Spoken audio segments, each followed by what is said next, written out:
Good morning, everyone. This is Lynn Sugiyama speaking on behalf of the Arizona Buddhist Temple. Today, our service commemorates the passing of our loved ones who have passed away during this month of September. So this is our September Shotsuki Hoyo. This is also our fall Higan. This is where we commemorate the equinox for fall, where the hours of daytime and evening are the same. So let's begin. This is our loved ones who passed away for September. This is in memory of Haruko Jin Hirohata, Rose Yoshie Hirohata, Hisae Bedi Inoshita, Jiro Ishikawa, Yoshiharu Kajimura, Sueo Kimura, Wataru Kato, Isamu Kawamoto, George Gunichi Matsumori, Shizue Matsumoto, Kazue Matsuo, Hisa Mitogawa, Hatsuyo Mizukami, Reverend Kojun Nagoya, Hana Nakamura, Hiroyuki Nomura, Kensaku Nomura, Yoshiko Nomura, Akiko Okabayashi, Hatsuno Okuma, Tokujiro Okuma, Gail Reese, Shizuko Roklevich, Tomiyo Sambo, Misao Sasaki, Mieko Sato, Suzy Shizue Sato, TSI Schroeder, Larry Shimabukuro, Yayako Sugiyama, Ayako Sumida, Kimie Tadano, Tomoko Tanaka, Yoshitaro Tanaka, Kaneko Kina Tsutsumida, Soyomatsu Tsutsumida, Kamashichi Uema, Hitoshi Yamamoto, Isao Sam Yamamoto, Sojiro Yamamoto, Sueto Yamamoto, Masaye Mari Yamashita, and Eiichi Yoshida. We also like to remember the people who passed away on September 11th during the 9/11 attacks. So let's remember the people who perished at the World Trade Center, at the Pentagon, and United Flight 93 that crashed in New York. Let's put our hands together in Gasho. Namo Amida Butsu, Namo Amida Butsu, Namo Amida Butsu, Namandaps, Namandaps. Next, let's listen to the Dharma message from Reverend Greg Gibbs from the Pasadena Buddhist Temple. I want to thank you for listening, and please have a good day. Thank you very much.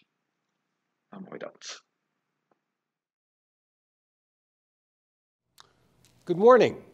Thank you for joining us. Do wear your masks outside. Now, I may be the first person you've seen that's got his third dose of the Pfizer. So Marvin Inouye and I did that yesterday.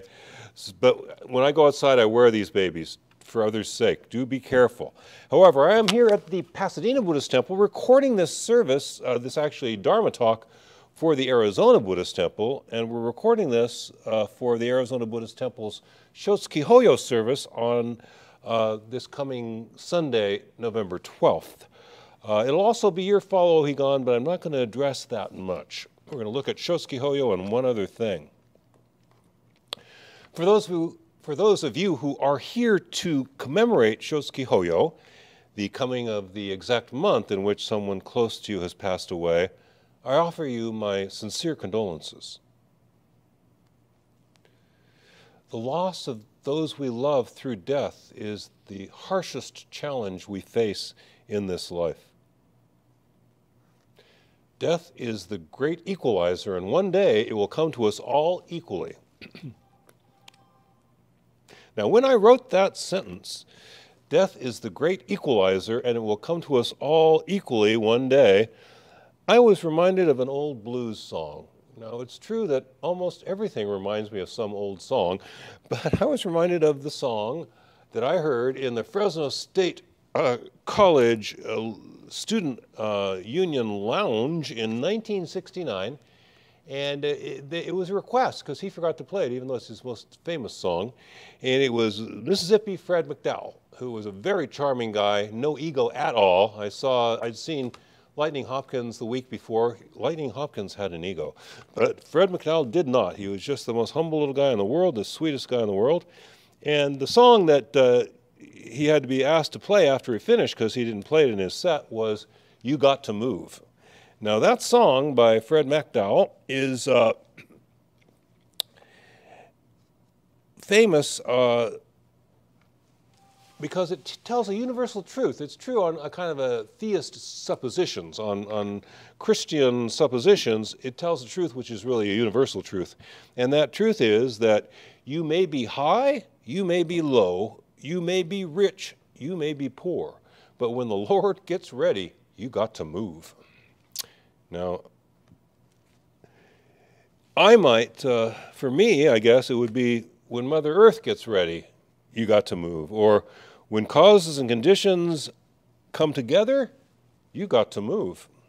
But the truth, the universal truth here is that no matter how much money you have, no matter how athletic you are, no matter how well you take care of your health, no matter how astutely you supplement your nutrition, that day will come for all of us when we too have to move on. Death is the great equalizer, and this is something we all must face. We are, in any case, each of us humbled by death. Confronting the eventual death of everyone we care about, we are moved to value this life and the time that we have here. We may also be moved to imagine some future life. Our losses through death are real and powerful, saddening, even if there may be a great fulfillment for all of us at the end of this life. So again, here on Shotsuki Hoyo Sunday, I sincerely express my condolences to those members of the Arizona Buddhist Temple and their friends who have lost someone in the month of September. Now, as I mentioned, this is also the Arizona Buddhist Temple's Follow Higan service, but I don't want to deliver a Dharma message that lasts half an hour, so I will not address that much. You've heard me in Arizona address the image of the other shore. You've heard me address the nature of the paramitas, the perfections of Buddhist ethical living before, and you'll hear me address those issues again. But I will omit doing that today, beyond dropping this question. The other shore, enlightenment, is it far? Is it near? Is it maybe both in different senses? I'll ask you that question to reflect upon. I won't answer it. I do have one other topic that I would like to address today, this morning, besides our losses through death, and that is the degree of guidance that we want from our religion, from our spiritual tradition, the amount of guidance that we want, expect, and will accept from Buddhism. How much is it? What is it? Buddhism does not tell you what sort of economic system you should live under. Buddhism does not tell you what governmental system you should live under. Although many liberal Caucasian convert Buddhists in this country wish the Buddha Dharma told you that. You got to be democratic. No, it doesn't say that. The Buddha Dharma does not tell you what kind of politics and economic system you must have. It does tell you you must not discriminate against women, against other races, against persons of other religions, against persons of differing sexual orientation, of persons that are in any way unique. You Do not discriminate them and say, these people I don't like. People like that are wrong. No, there are no such classes of people. Do not discriminate and do not use violence. As I often tell you, we simply don't authorize violence. Is it impossible to live in this world without ever being violent? I don't know, but you never got the Buddha's okay on it. We don't authorize violence. Now, I myself left the Catholic religion in 1965 because the church we were attending just then, St. John's Cathedral, Monsignor Singleton came out and expressed in his sermon that it was the duty of all good Catholics to oppose communism in Southeast Asia. Now, I felt that was an abuse of his authority. I felt he was wrong at many levels, and that was it for me. I never walked into a Catholic church again. It was 1965. I saw that as an abuse of his authority, and yet I am the one who put forth the resolution in the Ministerial Association in 2003 opposing catastrophic warfare, opposing the initiating of any warfare, any preemptive military action. We started off just trying to oppose the Iraq War, but we tried to expand it. And with Reverend Fujimoto's help, I expanded that to being a resolution opposing any preemptive strike against anybody for any reason. I also, a year later, supported the resolution affirming the worthiness of LGBTQ people and the appropriateness of same-sex weddings. Now, this might seem the same thing to some of you that Monsignor Singleton did, but there's a not very subtle difference.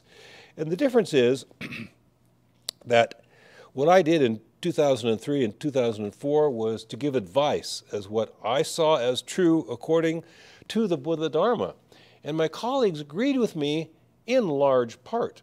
The resolution to oppose preemptive war of any sort against any country only passed by a 3/4 majority, whereas the resolution supporting same-sex marriage passed unanimously.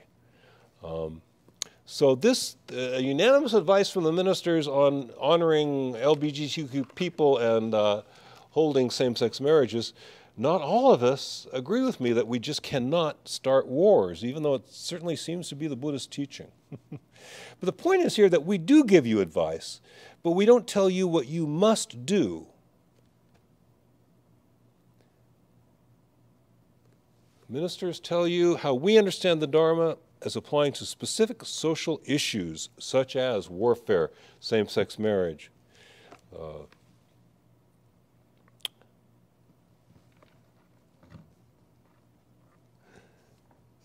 People like to be told that they should do what they already wanted to do. That's the thing. Everyone wants the Buddha Dharma. I have a lot of friends who wants the Buddha Dharma to tell them that we support a woman's right to her own reproductive decisions. Well, yes, we do, for very general reasons. It's not anybody's business to make moral decisions for anybody else. That's the way Buddhists see it. But people don't want to be advised to do what they don't want to do. People like their religion to tell them to believe exactly what they already believe. And yet, it is the job of a Dharma teacher, a priest, a minister, to comfort the afflicted and afflict the comfortable. So, the Buddha Dharma provides advice, clear advice on some matters. Do not discriminate, no violence. On others, it's not so clear. What sort of economic system should we have? Well, a number of them seem to work somewhat, huh?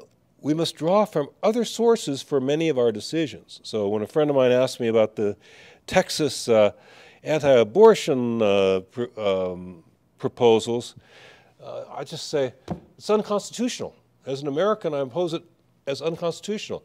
Does the Buddha Dharma have something to say about it? Not directly that I could see, not directly that I could see. Buddhism says don't hurt people. To take people's freedom away from them hurts them. Don't oppress people, but you don't need to look to the Buddhist religion for specific advice about everything in your life. That is a Christian way of thinking. Christians always ask, what would Jesus do? Which program would the Buddha watch on TV tonight? Heck, I don't know. I'm not going to go there, right? I'll watch the show I want to see. I sometimes make mistakes.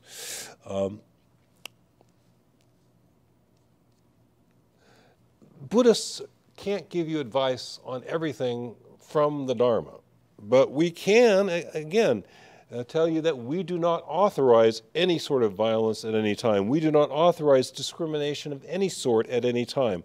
And we're always concerned to decrease greed, anger, and foolishness. We're always concerned to do what we can to increase wisdom, kindness, and compassion. Do you need more than that? Do you need more guidance in your life than the Buddha Dharma gives you? You don't want more guidance. You don't want me to tell you what you have to do in every area of your life, you know? For myself, I also draw from Plato, you know. Plato said the purpose of existence is to bring forth the true, the good, and the beautiful. Now, instead of the true, I might call it the genuine. But I really do believe that the genuine, the wholesome instead of the good, Buddhist term wholesome. The genuine, the wholesome, and the beautiful. Buddhism doesn't tell me to make the world beautiful. It leaves that up to me to decide how important that is. I decide it's important. It's very important to create beauty in this world. That's what I choose in my value system, in my life. That's what's important in my life. Some of you joining us today might not find beauty as high of a priority as I do. We are left to our own, we are left a great deal of freedom of choice by Buddhist tradition. Make up our own minds about much of this. Yet again, there is clear guidance from Shakyamuni and his close students where it is crucial to have clear guidance. Do not kill. Don't harm others. Don't discriminate against women, different racial groups, LGBTQ people, anybody. Do not discriminate. Which sort of political system? It's up to you. Which sort of economic system? Within a broad range of alternatives, it's up to you. I hope that we can appreciate the guidance that we are given by the Buddha Dharma. And I also hope that we can appreciate the freedom to choose that is also left to us in many areas of our lives. Some religions tell you how to live every small matter of your life. What to eat, for example. Buddhists famously are not necessarily vegetarians. Vegetarianism is good for your health if you know what you're doing. One of the guys that taught Buddhist studies at Fresno State, I had lunch with him one time, and he was vegetarian, and here's his tray. Rice, 2 orders of macaroni and cheese, and I'm thinking, yeah, you didn't kill any animals, but you're going to die. How long can you live eating like that? So yeah, vegetarianism is good for you if you know what you're doing, if you study and learn how to cook. Vegetarianism is good for the ecology of our planet in any case, and yet Buddhism does not insist that you're a vegetarian. We don't tell you what to eat. That's other religions that do that. Our religion is dedicated to freedom. Our religion, Buddhist spirituality, wants you to decide the many little matters in your life without interference. Guidance, yes. Interference, no. We especially want, as Buddhists, for others to be free and unencumbered in their living of their lives. What we want as Buddhists is freedom, health, and happiness, as much as possible for all living beings. Freedom, health, and happiness. We each must do what we think makes sense in terms of bringing such liberation to all. I will close with that thought, if I may, and I will ask those of you who wish to join me in closing Gasho in a posture of respect and in saying the Buddha's name a few times. Thank you so much for joining us here for the Arizona Buddhist Temple Shotsuki Hoyo combined Ohigan Fall service here on September 12th. And if you're looking on YouTube or somewhere, you're all welcome. Thank you for observing and participating. We will say the Nembutsu together for about a minute, if we may.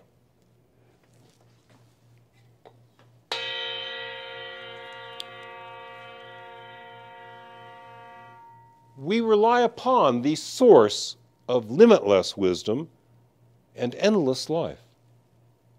Namo Amida Butsu. Namo Amida Butsu. Namo Amida Butsu. Namanda Butsu. Namo Amida Butsu. Namanda Butsu. Namanda Butsu. Namo Amida Butsu, Namada Butsu, Namo Amida Butsu, Namada Butsu, Namada Butsu, Namo Amida Butsu. We rely upon the source of limitless wisdom, light, and endless life. Namada Butsu, Namada Butsu, Namo Amida Butsu, Namada Butsu.